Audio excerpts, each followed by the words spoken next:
Okay, back again with another live lesson. So, hello, I am Monica from #GoalsEnglish. If this is your first time watching my videos, I teach English fluency and pronunciation to English learners. I love teaching live lessons like this based on current events to help students expand their vocabulary and comprehension when reading the news, listening to the news, or reading more difficult texts. So if that is something you're interested in, please be sure to subscribe and hit the bell so you can see every time I post or go live like this. And hit the like button. Your likes help more students find me who might also like my content and benefit from it. So in this lesson, we're going to talk about vocabulary terms, phrases, and idioms related to fire. Okay, so while I do use the current events of the devastating forest fires that are happening now in Oregon and Southern California as the source of these vocabulary words, I will focus more on the vocabulary and phrases rather than the events themselves, so that you are better able to keep up with the news and know the relevant terms when you read about them yourself or listen to newscasts yourself. So I really encourage you to watch and listen because this lesson will also go into different parts of speech, like explaining some of the vocabulary, how it's used as a noun or a verb, and how we use some of these phrases or words in idiomatic ways, so as idioms, or in metaphorical ways to describe different events or feelings that aren't actually related to fire necessarily. Okay, so to get us started, I'm going to analyze this brief news update from the New York Times. So it's just 2 sentences, and they go like this. Firefighter dies in a blaze, sparked by gender reveal celebration.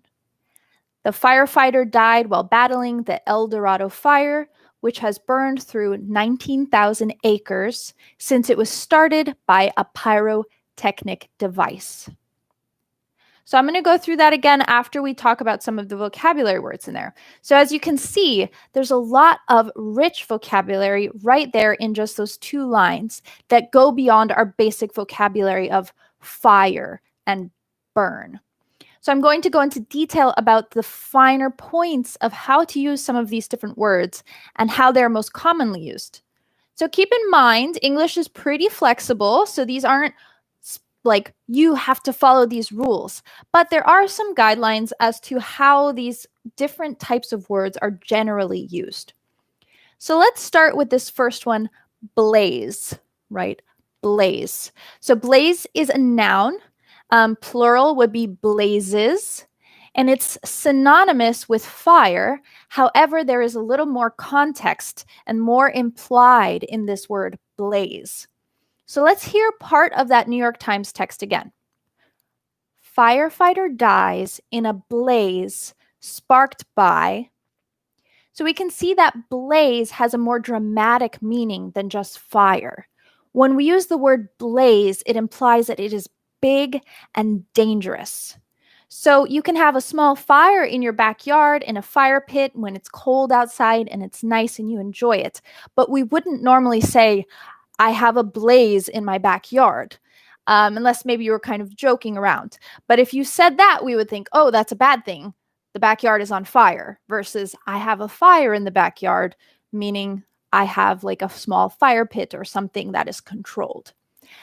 We also can say something is set ablaze, similar to set on fire. So they set the wood ablaze, right? They set it on fire. The word blazed is used in the idiom, he or she went down in a blaze of glory, which, like the word blaze, is quite dramatic. It can be used, for example, when someone has died heroically or bravely in a battle or war. He went down in a blaze of glory. So it's quite dramatic, but it's somewhat positive, even though maybe they died. So next we have the simple past tense verb sparked. Okay, so sparked. The verb is used in a few different ways. In this phrase in the New York Times article, died in a blaze sparked by gender reveal party or celebration, rather. It means quite literally that the fire was started. So sparked means started the fire. The fire was started. The noun of the word spark is what you see when a fire starts. So I have my lighter here, and when I go like that, those little bits that come out right as the fire is starting, we call that the spark. That's the spark that starts the fire, right? So there's some mechanism in here that makes the spark.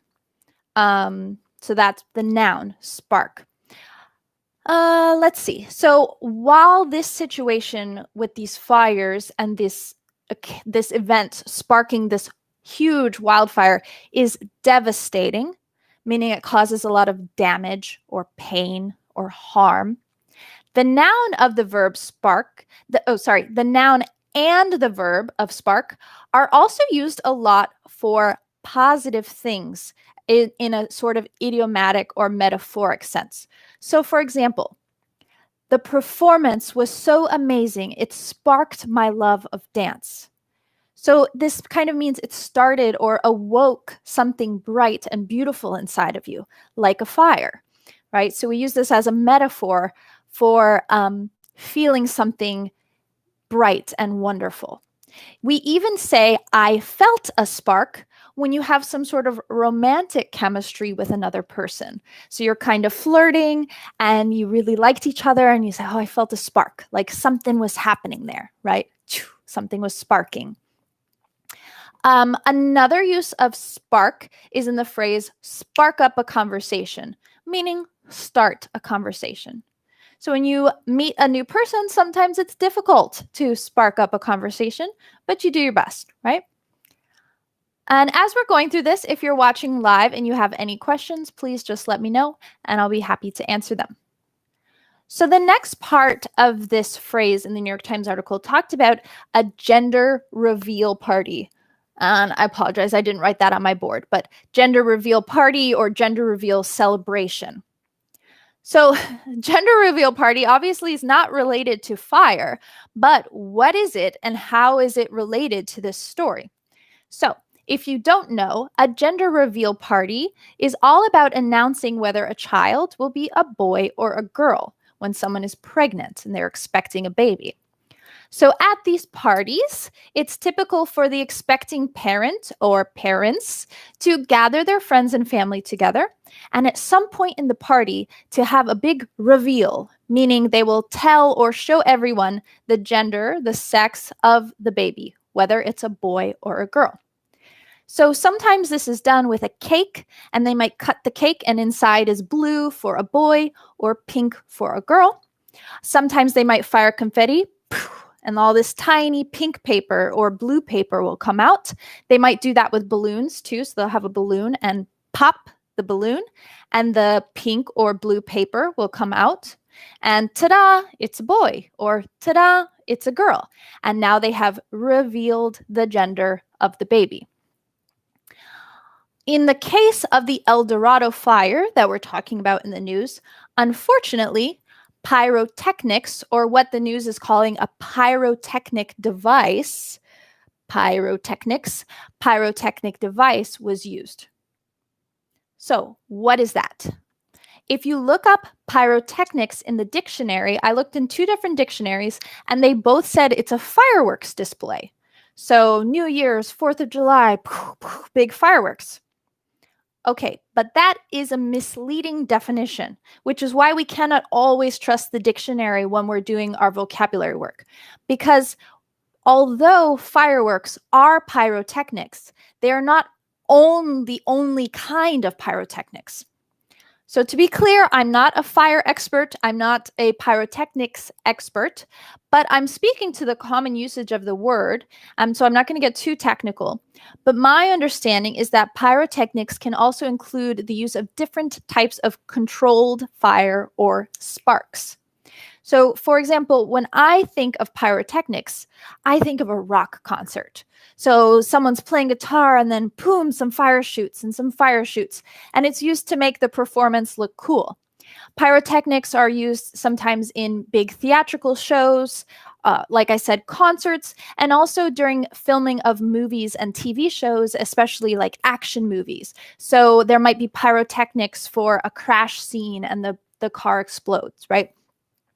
So these are done in these shows and filming situations are done by pyrotechnical experts, or what the job title is called pyrotechnicians.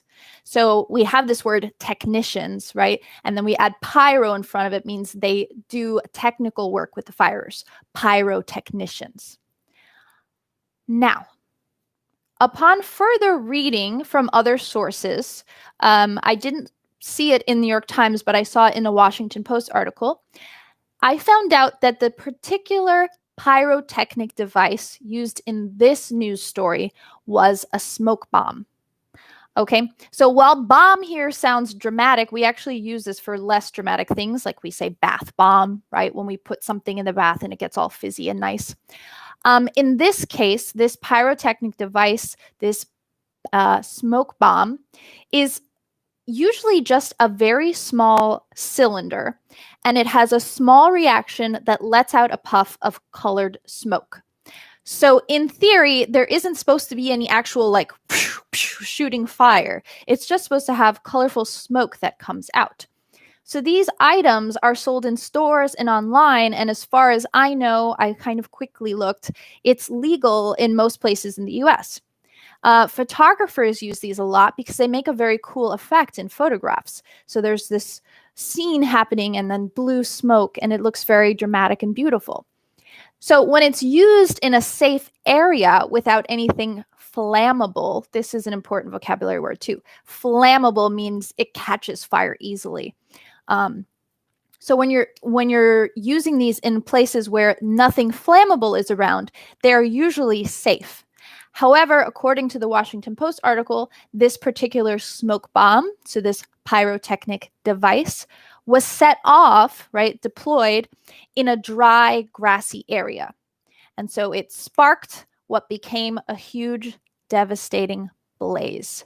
So notice how I'm repeating some of these vocabulary words. I'm using this repetition to help you learn some of these new words. So we had sparked, blaze, pyrotechnic device, flammable. Okay. So again, just to be clear, in this news story, this wasn't someone just like shooting fire with fireworks. It was a small thing meant to just be pretty and cute, and it's normally harmless, but in this case, it was not, because they were not careful with where they did it. So this is not to downplay the tragedies that have occurred. I just want you to have a clear understanding of what we're actually talking about when we say pyrotechnic device. Here's the kind of crazy, interesting thing. And I'm going to link these articles in the notes so you can go read them for yourself if you would like. But this wasn't the first gender reveal party to ignite a devastating blaze. It also happened in Arizona in 2017. And I'm going to use some vocabulary words we're going to go over later. But for now, I'll just say it consumed more than 45,000 acres, or what that equals is 182 square kilometers or 70 square miles.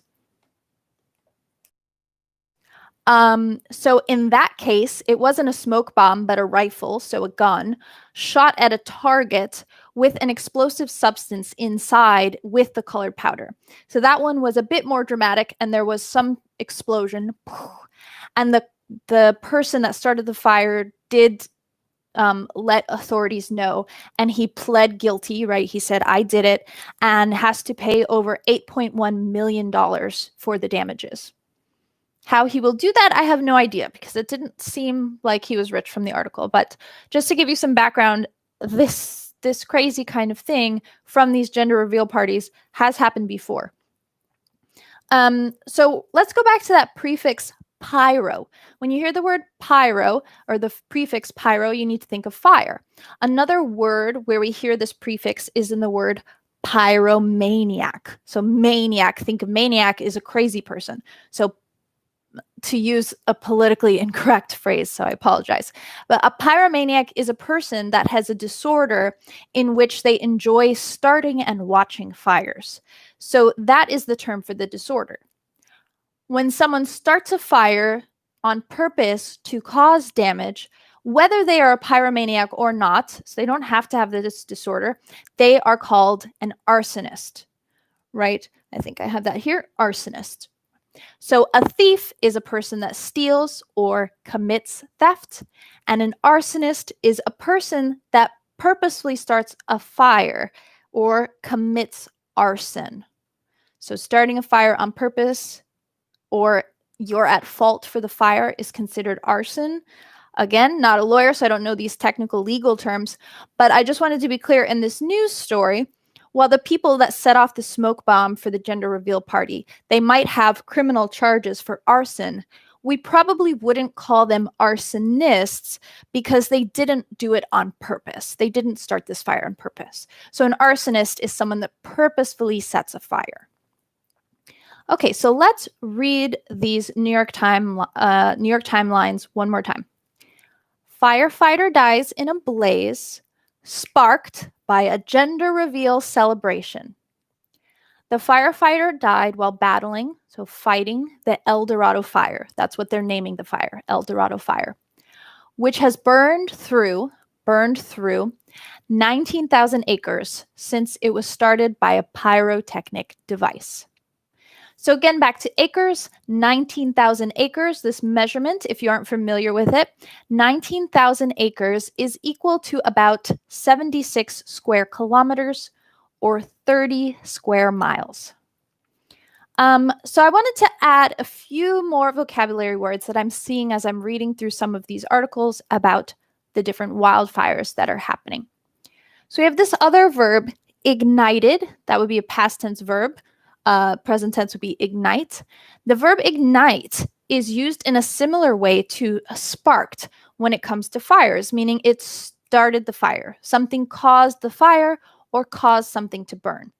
So we could say the fire was ignited by a smoke bomb.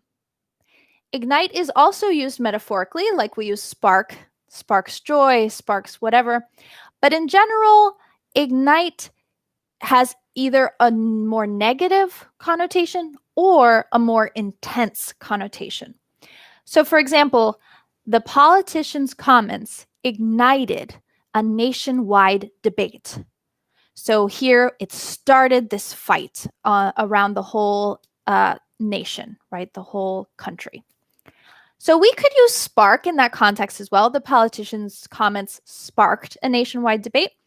But I think ignite would be a better choice because it has more of a negative context, a negative use. And as I said, it can also have a more intense use, right? So ignited passion, it's like burning love. We use all of these fire-related words for these intense emotions, especially ignite. The beautiful woman ignited passion in his soul or something. So whereas spark is a little less intense, it's like something sparks joy. It makes you happy, sparks joy. Generally, we wouldn't say ignites joy. Okay. Another term I'm seeing a lot is the word consumed. So again, present tense would be consume, past tense consumed with a D. You might know the word consumed being used in the context of eating or drinking or using things. So for example, I can't believe how much junk food I consumed this weekend. But this term is also used a lot to talk about how fires destroy things. So we could say the fires consumed 19,000 acres. So it destroyed everything. It consumed, right? Because a fire, we kind of can think of it as it needs to be fed, right? It needs something to stay going. So it's consuming trees and houses and whatever is in the way. Okay, next one, torched. So again, present tense, torch, past tense, torched. So when we see the noun torch, A torch is a stick that you light the top on fire. So it's common for people to have smaller, like tiki torches in their backyard for decoration or to keep away bugs and mosquitoes. When used as a verb, however, torch or torched, it can mean to set something on fire or cause it to burn. All right, so we're seeing a lot of things that look like synonyms. But the thing that makes this verb different than ignited or sparked is that it's not generally used to talk about a fire that started naturally. So it is implied that someone did it on purpose and possibly even out of anger. So they torched the place, right? They burned it down on purpose, torched. So, for example, in some places in the countryside or rural areas, there isn't much trash service. So, some of my family actually has to burn some of their trash, things that are safe to burn, like paper, wood, instead of taking it to the dump. It's just better to do that. So, we say they burned the trash or they had some sort of controlled burn. We wouldn't say, oh, they torched the trash, unless it was something done out of anger. Right? So if you're just doing it as a chore and you need to burn these things, we say they burned the trash. But when we use torched, an example might be after the breakup, he torched all of her letters and gifts. So he burned it on purpose with some sort of anger. We can also use it as an adjective. So say you burned your food. Oh man, I torched the meat. So it could be kind of used to make it a little more dramatic, right? I burned the meat. I torched the meat, as in it's really bad. It's very badly burned. So that context, not necessarily anger, right? So as I said, I'm trying to give you guidelines of when you will most likely hear these words, but there is flexibility, especially when it comes to like creative writing or making jokes. Then things get very, very flexible as far as the usage. So that's all I have for you today for this vocabulary. If you are still watching, thank you. I hope you found this lesson helpful, and not only for when you read or watch the news, but for your everyday life. I think a lot of these terms are very useful. If you would please give me a like on this video and be sure to subscribe if you haven't already. Share it with someone you think might find this useful or helpful so that other students can benefit from these lessons and you can help me grow. So take care of yourselves. Do something that sparks joy or ignites passion today. And I hope you keep practicing and tune in next time.